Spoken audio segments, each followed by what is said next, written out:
Dans l'histoire de l'Église, il y a eu peu de femmes et hommes noirs reconnus saints ou bienheureux.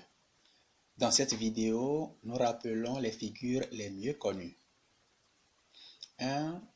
Bienheureux Gebre Michael, patron des prêtres diocésains. Né à Dibo, dans la région de Mirab Gojam, au nord de l'Éthiopie, en 1791, Gebre Michael devient d'abord moine dans l'église copte orthodoxe au monastère de Mertule en 1813. Face à l'opposition de sa hiérarchie, il choisit d'entrer dans la tradition catholique et devient lazariste.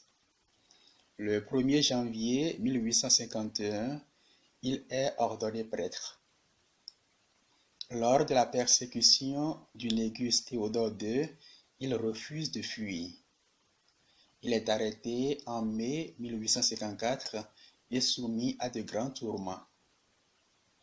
Après 13 mois et 14 jours de souffrance, il meurt le 14 juillet 1855. Il est béatifié à Rome le 31 octobre 1926 par le pape Pie XI et proclamé patron des prêtres diocésains. Sa fête est célébrée le 14 juillet. 2. Les saints martyrs de l'Ouganda. Les martyrs de l'Ouganda sont un groupe de 22 martyrs catholiques et 23 anglicans tués pour leur foi au Christ entre novembre 1885 et janvier 1887.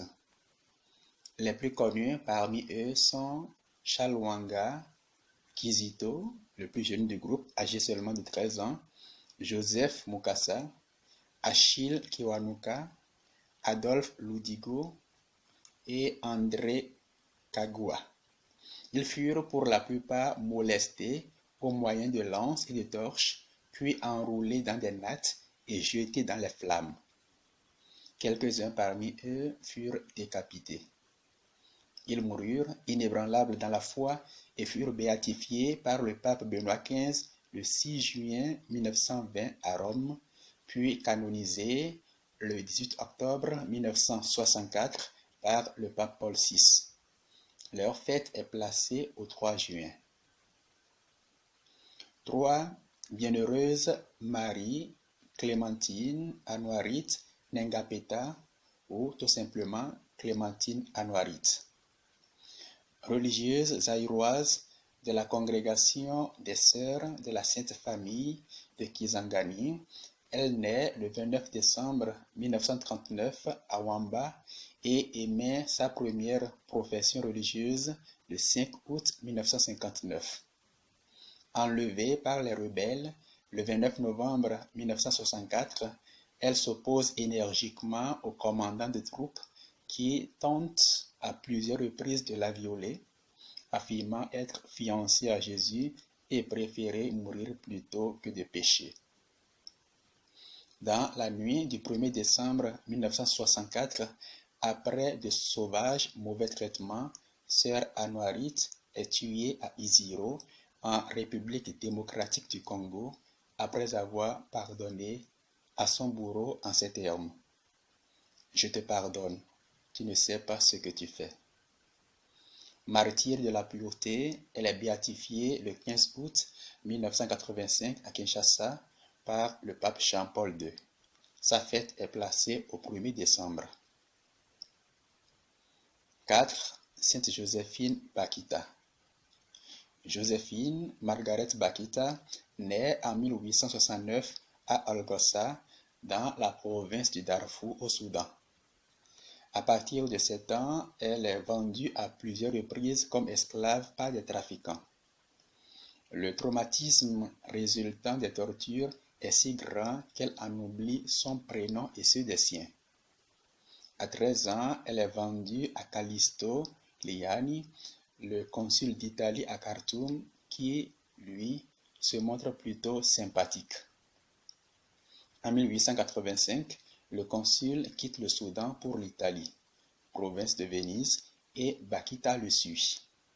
Elle devient religieuse dans la congrégation des filles de la charité canossienne, voue les 50 dernières années de sa vie aux pauvres et aux souffrants jusqu'à sa mort le 8 février 1947 à Chio. Elle est béatifiée le 17 mai 1992, puis canonisée en l'an 2000 par le pape Jean-Paul II. 5. Bienheureux Isidore Bankaya. Né en 1887 à Bokendela au Zaïre, il se convertit au catholicisme et devient catéchiste laïque. Il est embauché dans une entreprise coloniale belge où il subit la persécution du gérant de l'agence qui, s'opposant avec force à l'évangélisation de ses ouvriers, le fait battre à plusieurs reprises jusqu'au sang. Le comble arriva un jour quand, lui ayant fait donner 250 coups avec un fouet à clous dans un endroit désert, il lui attacha les pieds dans 2 anneaux métalliques fermés avec un cadenas et reliés à un énorme poids. Le blessé demeura 4 jours dans cet endroit sans soins ni nourriture. Le témoin rapporte, je cite, « Je vis un homme, le dos labouré de plaies profondes, suppurantes et puantes, couvert de saleté, harcelé par les mouches. » Fin de citation.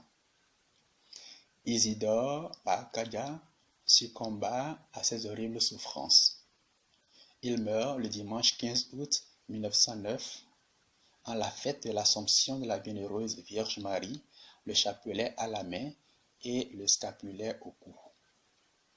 Le 24 avril 1994, il est béatifié par le pape Jean-Paul II lors du synode pour l'Afrique. Sa mémoire est placée au 12 août. Dans la prochaine vidéo, nous parlerons de celui qui devait être le premier sur cette liste, mais qui n'y figure malheureusement pas parce que très peu connu. Saint Benoît l'Africain, le premier noir canonisé.